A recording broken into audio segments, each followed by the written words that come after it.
Take your future child, or your grandma if you don't want a child, and imagine them living in a certain way that would bring a smile to your face. This way of living for me is a not rushed, sort of slower overall lifestyle.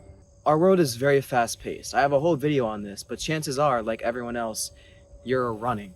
And not just like the metaphor says that you're running from your problems, which of course means to be having something to deal with, but to forget about it and pretend it doesn't exist, which I will talk about. But on a more physical level, actually stop running so much. If you're in high school or you work, like I guess 99% of the world, chances are you have to get up comically early.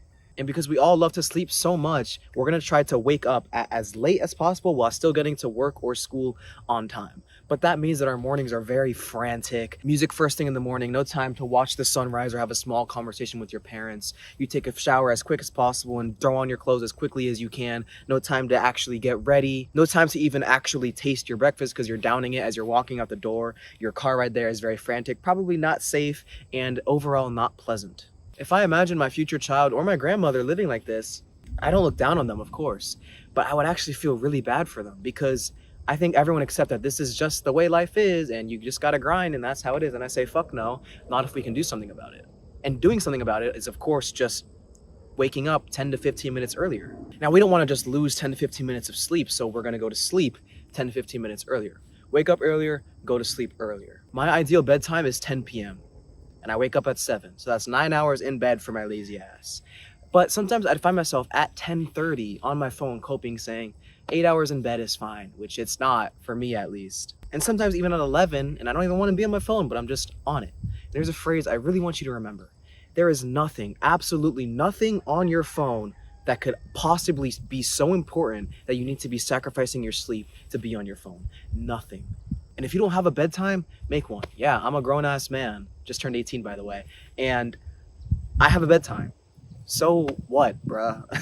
I'm happier than I've ever been because I've actually been sleeping 8+ hours a night and it feels great. But like I said, there is nothing, no text message, no YouTube video, no TikTok that could possibly be so important that you need to be sacrificing your sleep to be on it. The one exception I can think of is if you have children or you're texting like your partner. But when we're on our phones past our bedtimes, we're not. Let's be honest. We're just spending time wasting time when we should be sleeping. And in that case, if you have an iPhone, you can put do not disturb on and have certain exceptions for who can actually text you and get their notifications. I only have this exception for my mom and my dad. I'm sorry, no one else is so important to me at the moment that I need to be sacrificing my sleep to text them.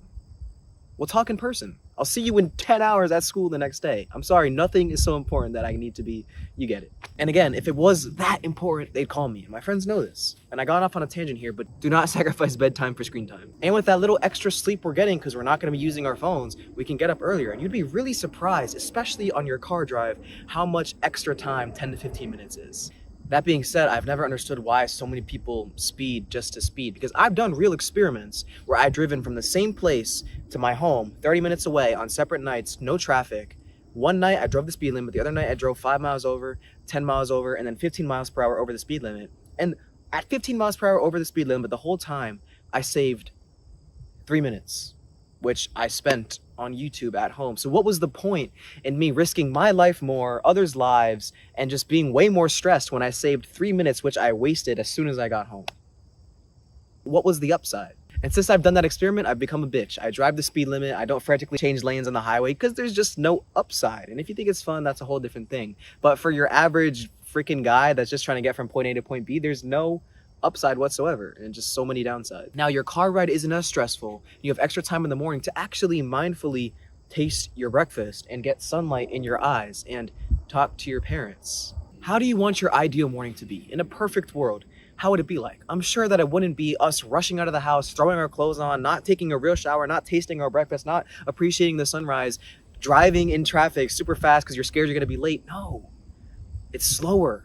We've gotten better sleep and we feel better in the morning and we're more present. And when we see people first thing in the morning, it's like, hey, how are you? It's like you actually become a morning person because your morning isn't so freaking stressful. Another thing I want us all to remember is that there never is a rush, which is a good segue into my next point of this video. Okay, sure, there might be a rush every now and then, but have you ever examined the pace that you walk? I walk really slowly, honestly, and so many people in my life have told me this. And my answer in my head is always just the same, because what's the rush? What's the point? So I can get to class 2 minutes earlier and spend it anyways on my phone? Of course, speed walking is going to make us feel more stressed because it's sending a signal to our body that we are not safe where we are. We need to be somewhere else. Stress. When you walk slowly, you're literally telling your body, there's no predators around us, we're good, we don't have to be anywhere at the moment. When I film these videos, I usually bike here because it's nice. I get to see the sunset, sunlight on my skin, more exercise, just all around nice things. And I notice when I'm done and I'm biking back, I usually am biking unusually fast. And this time I noticed it. Why am I biking so fast? I don't bike for exercise, I bike for leisureness, that I need to be biking this fast. Where could I possibly be needing to be other than appreciating the sunset? And the answer is always the same. Literally nowhere. I almost never have anywhere that I actually need to be. I have 2 obligations, school and flight school. And for those, I make sure I leave early enough that I don't have to rush to get there. But other than that, there never is a rush. Remember that. You don't have to speed walk. You can walk slower. You don't have to bike super fast. You don't have to speed. So find out what your obligations are. Where are the places that you need to be at a certain time? And for those, find out how you can get there without having to rush. And for the places that you don't have an obligation to be, don't rush. There's never a rush, and our minds react to our bodies. So walk slower, feel less stress, feel happier. Now that's physically running. What about mentally running, which is equally as bad?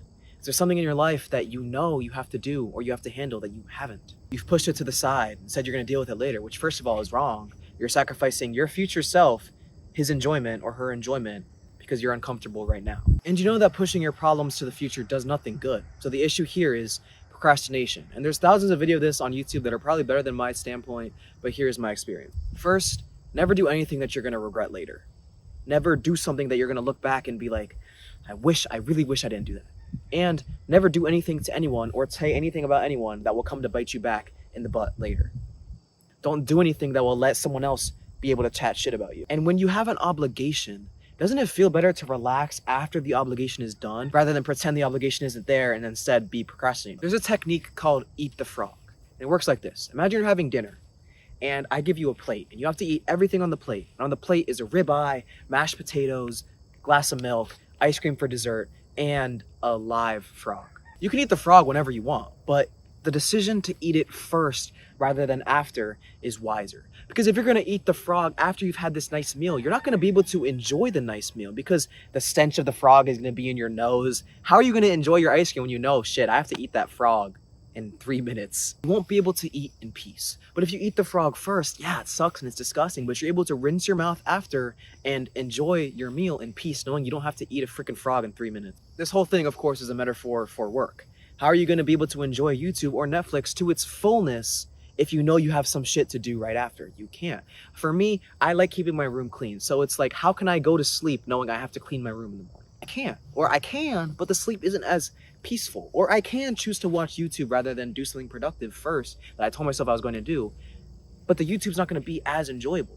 And why do something at half of its enjoyability? Examine your day, examine the things that you do every day, and do the hardest thing first. Or examine the thing that is holding you back, and you gotta do it. No more waiting around. This video is your sign. You have to do it as soon as possible because you can't enjoy your life when you know you have something else that you need to be doing. I went to Disney on a school trip like 2 weeks ago, and it was really fun, and I loved it. But I wasn't able to enjoy it to its fullness because I knew when I got home there was something I had to deal with that I was not looking forward to.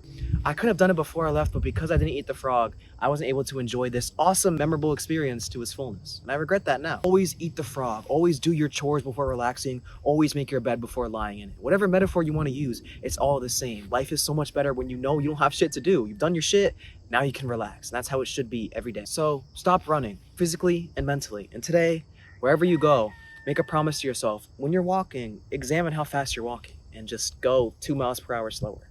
You're not going to get anywhere slower when it's just 2 miles per hour. Have a beautiful rest of your day. I got so bit up here. I'm in a bad mood now.